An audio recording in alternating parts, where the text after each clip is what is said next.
Hey, Slash A2 Buckaroos, how the heck are you? I am Tom the Whiskey Whisperer. I'm finishing off my last about 2.5 ounces of the Watershed Uncut Unfiltered Straight Bourbon Whiskey at 122.2. I actually didn't buy this one at Watershed, although I bought several products there. This one I actually picked up on our way home at the Jungle Gyms in Cincinnati. Nevertheless, it is incredible stuff. Hope I can find a bottle again.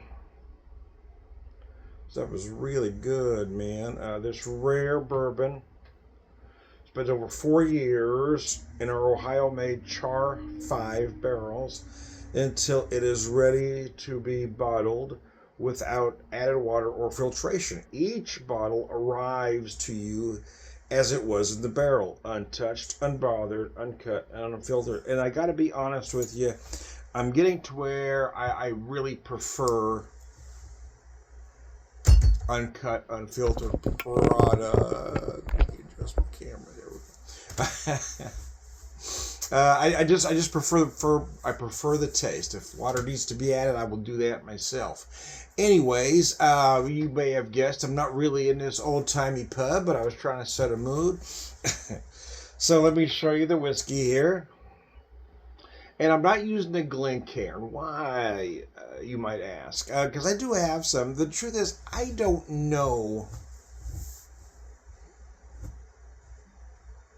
that every whiskey needs it. So they are designed to really concentrate the aromatics, and I'm certainly not dissing the Glencairns. I have several and I use them, but for me, I like to go unpretentious. For a good bourbon, I like just a classic whiskey neat glass like this one.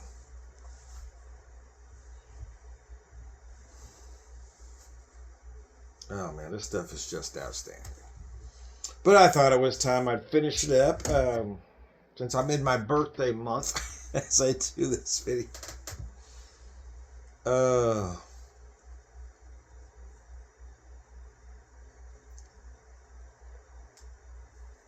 oh my God. So flavors and aromas aside, I'll get to all that later. But I want to kind of skip to the end first. Aromas, flavors, those are very important. But what is also important is mouthfeel, the viscosity. This one just feels so silky smooth, just a very luxurious whiskey to drink. Oh man, it's just incredible. I do love Watershed products, so I got to be honest with you. Everything I had from them was absolutely amazing.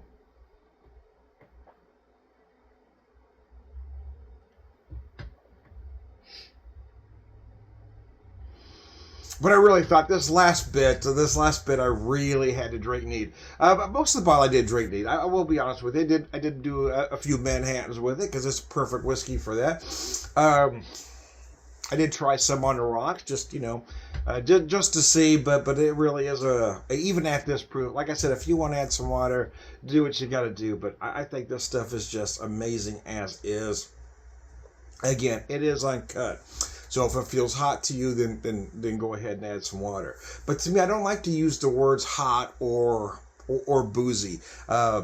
Only in the context that it's unpleasant or somehow flawed. You're going to taste some alcohol. You're supposed to. It's cask whiskey. But at no time does it ever feel unpleasant or harsh or a burn.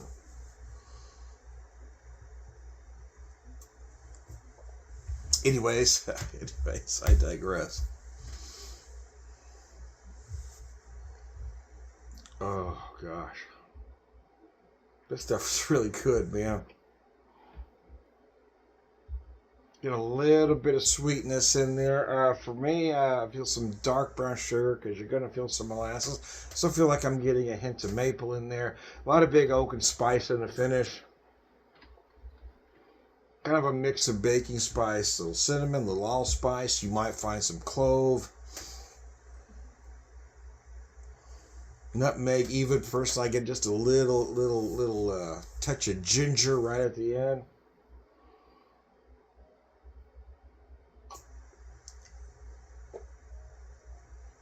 It's really going to depend on your relationship with spices, right? I use a lot, so I feel those notes. You may pick up a lot of dark fruits in here. You're likely to get more than I would, because again, that's not something I know as much about. Those things aren't in here, so what you're getting is perception, how you feel certain things. And I tell people, you're not going to taste things you don't know. So somebody that eats more dark fruits than I do might get date and or fig in there. It's not going to be unusual to find some raisin or very dark overripe plum, which I personally get a little bit. But it's all going to be about your perception.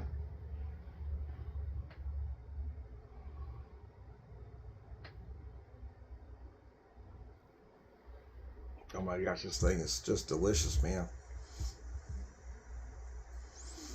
Remarkably approachable at their proof.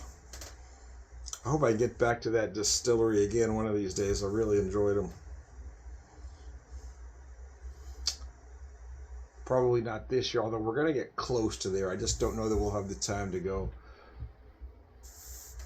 that extra hour and a half north. We do plan on visiting Cincinnati this year, but there's a lot of places in Cincinnati that I'd really like to visit. So, and I know we're going to spend a good portion of the 4 days we're there at Jungle Gems.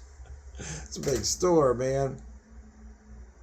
I'm not feeling too bad about this one as far as what I'm spending or what I might spend, mostly because we'll be buying a lot of food.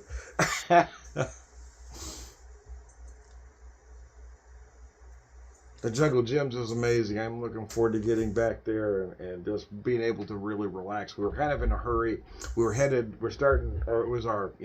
back home. And it was storming very badly. We needed to get on the road. We still spent almost 4 hours in that damn store and barely even scratched the surface of what's in there. I didn't even look at any of the fresh stuff.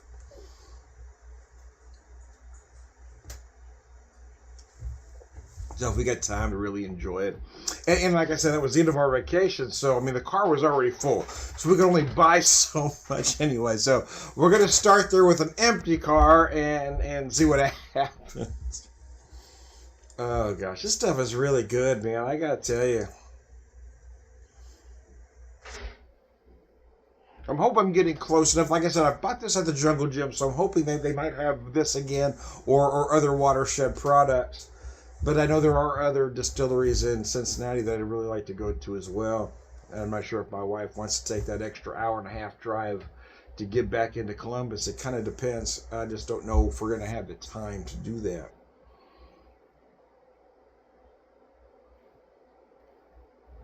But I really would like to get back there, I got to tell you. This stuff is really good. I also picked up when we were there. Well, I think I left it in the kitchen. I have a barrel finished bottle of Nocino, so that's something I'd like to get another bottle of as well. I've never had it before, and I didn't expect to like it as much as I do, but it's rather amazing. I've been using it sort of a Manhattan-inspired cocktail. I won't call it a Manhattan because I've taken out the sweet vermouth, but I basically swapped the sweet vermouth for the Nocino using the whiskey, the Nocino, and bitters. And man, that just makes an incredible cocktail. I also did sort of an old-fashioned version with it where I added barrel-aged maple syrup, and that made a great cocktail. I changed it slightly by adding a barrel-aged maple syrup, simple syrup to it. Barrel-aged maple, simple syrup. Anyway, he's trying to get that right. That just makes it just a tad sweeter, so it really kind of depends on what you're looking for.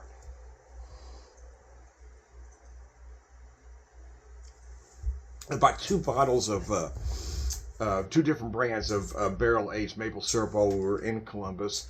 One of them, I got it down to about this much, and I decided I wanted to keep that much maple in there and turn it into a simple. So I used some raw sugar, equal parts sugar to water, raw sugar, made the simple, and then I've filled that bottle up, and then added the cinnamon sticks. So I've got that maple cinnamon simple in there in that particular bottle, but I still have most of the other one that I picked up. Barrel-aged maple syrup. Damn. Damn, man. Oh, mercy. We are near the end here, folks.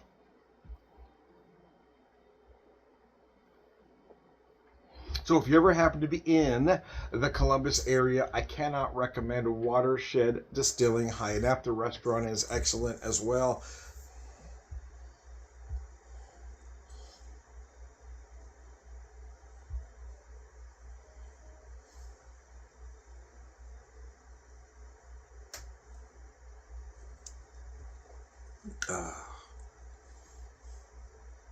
It is much sweeter than you might expect. I am getting a lot of sugars going on, especially for, again, for an uncut, unfiltered bourbon. I'm going to show you this bottle one more time before I wrap up. I had a friend come up to where come up to me the other day and said, "Tom, I found this stuff. I think you might like, as he hadn't opened it yet, but you might be interested in." So I can't remember the name, though. They're out of Columbus, Ohio, but I can't remember the name. So we went and got the bottle and brought it in for me to look at, and it was another version of this. I can't remember if it was the same proof or not. But it was the Uncut Unfiltered Watershed.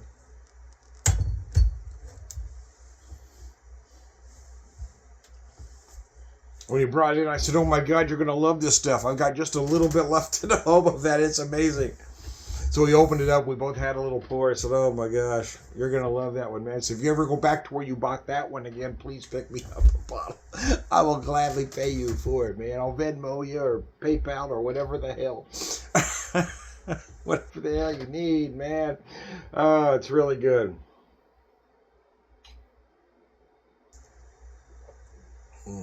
Damn, Watershed. They do have several fine distilleries, though, in Columbus. While I was there, I visited Watershed, High Bank, Echo, and Endeavor. I didn't get to Middle West. I think that's the one I missed, unfortunately. But those others I really enjoyed. I had a great visit at all the others as well. So, anyways, I digress. I am Tom the Whiskey Whisperer, Whiskey Evangelist, prolific whiskey drinker, purveyor of wisdom, and damn, I am sad to see this one go. Beautiful whiskey, Watershed Distilling, Columbus, Ohio. One more time with feeling. I am Tom the Whiskey Whisperer, Whiskey Evangelist, prolific whiskey drinker, purveyor of wisdom, and